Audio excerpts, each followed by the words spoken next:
আসসালামু আলাইকুম রহমতুল্লাহ বরকাতুহু। সম্মানিত প্রিয় মুসলিম ভাই ও বোনেরা, আর ইসলামিক টিভির পক্ষ থেকে সকলকে জানাই আন্তরিক মোবারকবাদ। আজকে আপনাদের মাঝে আলোচনা করব 5 ওয়াক্ত নামাজের সময়সূচি, তাহাজ্জুদ, সেহরির শেষ সময়, ইশরাক, চাস্তের নামাজের সময়সূচি, ইফতারের শেষ সময়, নামাজের নিষিদ্ধ ওয়াক্ত, সূর্যোদয় সূর্যাস্তের সময়সূচি, প্রত্যেকটা জেলা বিভাগগুলোর নামাজের সময়সূচি। তো আজকে রবিবার 8ই জুন 2025 ইংরেজি, 24শে জ্যৈষ্ঠ 1432 বাংলা, 11 জিলহজ 1446 হিজরি।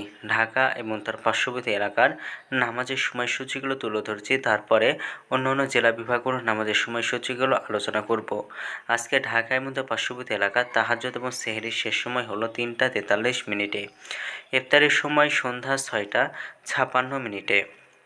ইশরাক এবং চাস্তের নামাজের ওয়াক্ত একই সময় 5টা 27 থেকে 11টা 51 পর্যন্ত। আজকে ফজরের নামাজের ওয়াক্ত শুরু হবে 3টা 43 মিনিটে। ফজরের নামাজের ওয়াক্ত শেষ হবে 5টা 10 মিনিটে। জোহরের নামাজের ওয়াক্ত শুরু হবে 11টা 58 মিনিটে। জোহরের নামাজের ওয়াক্ত শেষ হবে 4টা 37 মিনিটে। আসরের নামাজের ওয়াক্ত শুরু হবে 8টা 38 মিনিটে, শেষ হবে 6টা 43 মিনিটে। মাগরিবের নামাজের ওয়াক্ত শুরু হবে 6টা 45 মিনিটে, শেষ হবে 8টা 10 মিনিটে। এশার নামাজের ওয়াক্ত শুরু হবে 8টা 11 মিনিটে। এশার নামাজের ওয়াক্ত শেষ হবে 3টা 42 মিনিটে।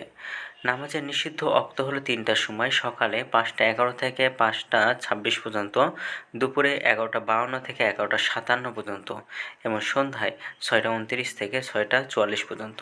আজকে সূর্য অস্ত যাবে 6টা 45 মিনিটে, আর আজকে সূর্যোদয় হবে 5টা 10 মিনিটে।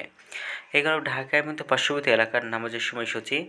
এখন আলোচনা করব বিভাগীয় শহরের জন্য উল্লিখিত সময়ের সঙ্গে যেসব বিভাগের সময় আপনারা যোগ বিয়োগ করবেন, তা হলো এই: বিয়োগ করবেন চট্টগ্রামে 5 মিনিট এবং সিলেটে 6 মিনিট কম করবেন। ঢাকা এবং পার্শ্ববর্তী এলাকায় যেন আমাদের সময়সূচি রয়েছে, সেখান থেকে চট্টগ্রামে 5 মিনিট, সিলেটে 6 মিনিট কম করবেন।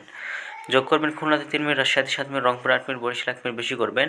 ঢাকা এবং পার্শ্ববর্তী এলাকায় যেন আমাদের সময়সূচিটা রয়েছে, সেখান থেকে কয়েকটি বিভাগে বেশি করবেন।